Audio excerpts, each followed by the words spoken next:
Victoria, thank you for joining us this afternoon. Again, my name is John Paris. I'm the chair of the Asian American Group's Endorsement Committee. You've interviewed with us on more than one occasion, so I will spare you introducing AAG to you, and we will use our time allowing you to speak to the voters. For those of you watching at home, this is Victoria Seaman. She is running for State Senate District 6, and there is no incumbent in this particular race, and she is the Republican candidate for this particular seat. So, Victoria, the first question we're asking all the candidates is this: why have you decided to run for this particular seat at this particular time? First of all, thank you for having me here. It's always a pleasure to come and speak with you about the issues and about the race. One of the reasons is I'm actually the only elected in Senate District 6. I am the sitting assemblywoman in half of the district. So I know the district well, and I have a lot of support in the district, and that is the reason that I decided to step up, is because there was no incumbent, and I am the only elected knowing the district very well. One of, excuse me, one of the more interesting aspects of this political cycle has been the rise in popularity of candidates like Donald Trump and Bernie Sanders. And clearly they were able to tap into segments of our population that felt they were unrepresented or underrepresented. Assuming you are elected, or even really before you're elected, what plans do you have to try and capture those disenfranchised voters and make them more regular participants in the political process? Thank you for asking that question. The reason that I won my primary was because of people feeling disenfranchised and that they're not being represented by their representatives. I go out and I walk the district. I've already walked during the primary the district 3 times, and now we're on our first round in the general. So I spend a lot of time doing town halls and getting out and meeting people. So the people in my district, Senate District 6, really believe that I'm there to listen to their issues. And you're right, they are disenfranchised. They're very upset at establishment because they believe that the politicians are no longer representing them. So what by me doing town halls, by me being out in the district, I'm able to learn what the issues are. And in the last session, I brought forth many of those issues to Carson City, and we got things done that were really important to my district. One issue that's come up this afternoon primarily has been that of, believe it or not, the Raiders. There's discussion that a special session may be called. We're not certain if it's going to happen before or after the election, but undoubtedly someone in your position will be dealing with the issue of whether public monies, in what manner should public monies or should tax dollars be spent or allocated to the construction of a new stadium for a multi-billion-dollar enterprise such as the NFL. What metrics do you plan on using when you're confronted with this issue in order to determine what a course of action is best for your constituents and Nevada as a whole? Well, thus far, I have not seen a BDR. I have not heard a solid plan. That I don't even know if there's going to be a special session, as you say, before or after. And I have an open mind to look at everything. I think that's what my constituents expect of me, is to have an open mind. And I am also receiving emails at this time that there may be taxpayer dollars going into a stadium. So I have to weigh what's important to my constituents, but most importantly, until I see a BDR, I really can't make any type of decision on what I will be doing or what I won't be doing on a stadium. You use the term BDR, is that bill draft request? Yeah, bill draft request. We haven't seen any bill draft requests so far, and there's, the talk about the stadium, you hear one thing one week and then another thing the next week, and I guess the NFL is going to be voting on it next week. So it's something that until there's a BDR in front of me and I can work with my constituents to see how they feel about it, I really have no opinion on it, for or against. One of the rumors that we've heard from actually different candidates on that we've interviewed this weekend, has been that it's going to come down to essentially another dollar being tacked on to the room tax, dollar per room, essentially, to fund the approximately $750 million that is being requested. I realize that's a very limited amount of information. By the same token, an increase in the room tax won't affect native Nevadans or locals as much as it will tourists. Assuming that is the general idea, what feelings would you have regarding potentially increasing the room tax to account for the tax dollars that would be allocated to the funding of a stadium? Again, I think it would be really irresponsible until I've seen a BDR, what the costs are, what's being presented, who's putting what in, and what the room tax, what it's going to be. It would be irresponsible for me to make any type of decision. But I am open-minded. My constituents are open-minded. You know, I've had a lot write me and say this would be a really good thing for Las Vegas, for Nevada as a whole. And I've also had a lot of people with concerns about it falling on the taxpayers. So I really cannot say, because I have not seen a BDR. And all I see is what you see. You know, there's different proposals that have gone back and forth. So I really would like to see it as a whole BDR and then make that decision then. You know, one of the fact that the NFL may or may not be coming brings to the forefront the idea of diversifying income streams and diversifying businesses here in not only Nevada as a whole, but also primarily in southern Nevada. What ideas do you have to capture any residual momentum from Faraday coming here to southern Nevada and Tesla coming up to northern Nevada and the other businesses that may be considering relocating here? How do you plan on doing what's possible? How do you plan on doing whatever is possible to try and convince them that Nevada is a good place to set up shop? Well, I was in the special session for Faraday, and the proposal was, I thought, a good proposal, and my constituents were for bringing Faraday here to build the infrastructure of North Las Vegas.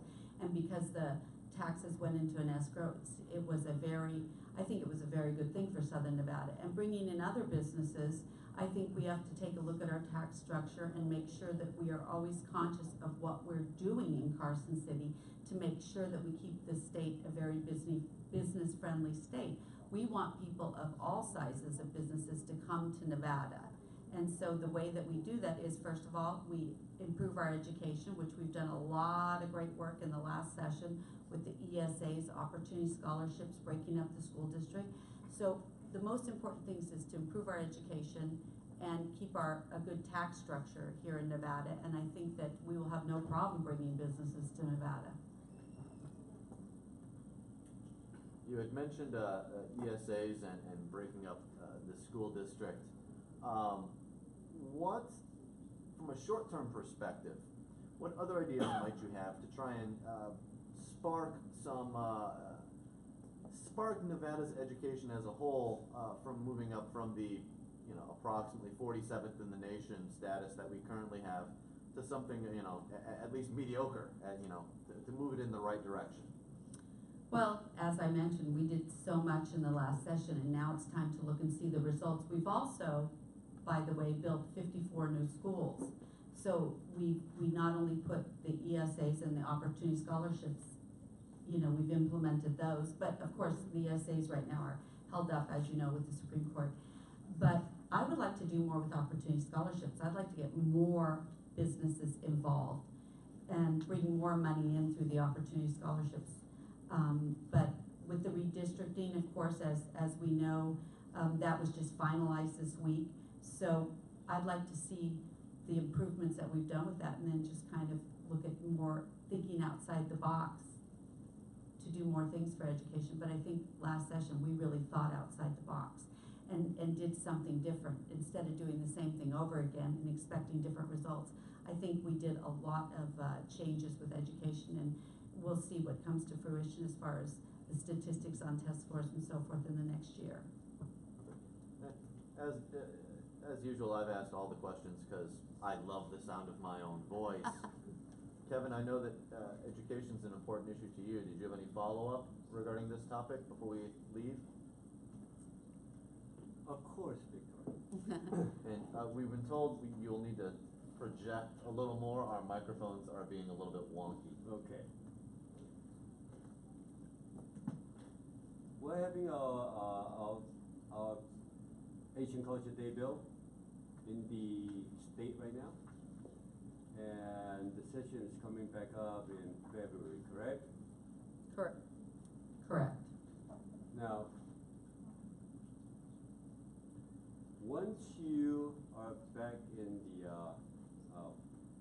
state capital, please support our bill. Take a look at it as on the agenda, I believe it's number 74. Read the bill, it's very, very important to our state.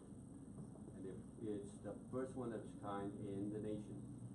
So that will bring tremendous amount of economic value to the state. So please support the bill. I will look at it. Is it a Senate bill or an Assembly bill? Because you mentioned it's 74, but It's a state bill. Is it brought by the? It's sponsored by Senator Scott Hammond. It's an SB bill. Okay, it's a Senate bill. Okay, Senate Bill 74. I will look at that. Thank you. Thank you. Was that your only question? Well, I can go on and on. We know. But ready for that. Okay. Thank you very much. I just wanted to give you that opportunity because I know that you're very passionate about education, as are many people. Yes. Since it is somewhat of a sore subject for many Nevadans. It does impact our children, it impacts our business and trying to get the businesses to relocate here, and they see that we have a deficiency, and they meaning the corporations, and it needs to be addressed for a myriad of reasons. So it's correct that we are concerned about it. Mike? Nothing. Nothing? Good. Nothing. Nothing. Dennis? I heard with you for a while, so very good job. Even before she went on, we got together a couple of times. I think you asked my question, so. I've asked yours. Okay. Well, Victoria, we will give, I told you we'd go through this pretty quickly. That was very quick. So what we would like at this point in time is maybe you can wrap us up by telling us why you are definitively, why you are the better candidate to be elected to State Senate District 6. Yes, thank you for asking that question. Can you hear me? Yes. Okay, thank you for asking that question.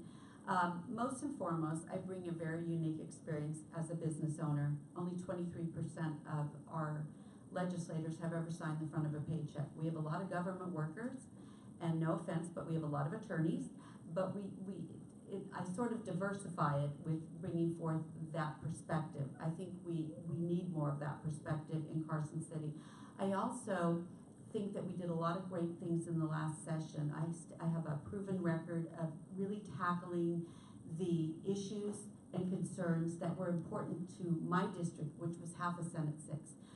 The important issues were the squatter issue, where we had a very big problem. It was a civil issue. Metro would not touch squatter issues, and we were able to go work bipartisanly. I primary sponsored bipartisanly, and we passed legislation so Metro can now go out and tackle these issues rather than just show up and say there's nothing we can do. It became a big issue. As you know, it's been all over the news. It's been in the New York Times.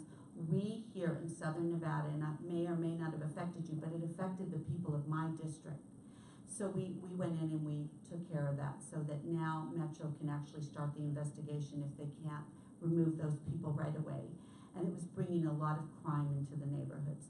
The second issue that was really important to my district was the guardianship. We were seeing a lot of abuse with seniors with the guardianship issues, where guardians were being appointed and there were really no oversight or regulations to that. I'm not a big regulations person, but in this case of abuse of our seniors, it was important to my constituents, it was important to me. We were also able to change the law, so now if your relatives live out of state, they can be appointed as your guardian. So some of these very archaic laws that were really causing a lot of problems in my district, we were able to tackle. And the education savings account, as I mentioned earlier, redistricting the school district, these were important to my constituents. I was also a co-sponsor on that. Most importantly, I work bipartisanly and I tackle issues. And that's what I think is really important, not only to my district, but also to the state of Nevada. So I will continue to do that. I want to go up to Carson City and work more on the issues that are important. Perfect. Well, Victoria, we always appreciate talking with you. Before we let you go, we wanted to invite you to our 12th annual awards banquet. It's happening on September 24th, 2 weeks from yesterday evening. I won't be here. Well, then I'm just going to stop telling. You know, I'm going to keep telling you about it because it's awesome and you're going to miss it. You're right, I am. I'm going to miss it. That's But- the one day that I have to be out of town. So I apologize. So now you know if I'm not there, that's why I'm not there. Otherwise, I would be there No to worries. support you. And But my heart will be with you. you will be with us in spirit. And all kidding aside, we've had many other functions in the past, and you have, as far as I can remember, you've always made your presence felt. You've always appeared, and we greatly appreciate you respecting us in that Absolutely. fashion. So Thank you. Thank you very much. Thank you all for having me. I really appreciate it. always good to speak with you.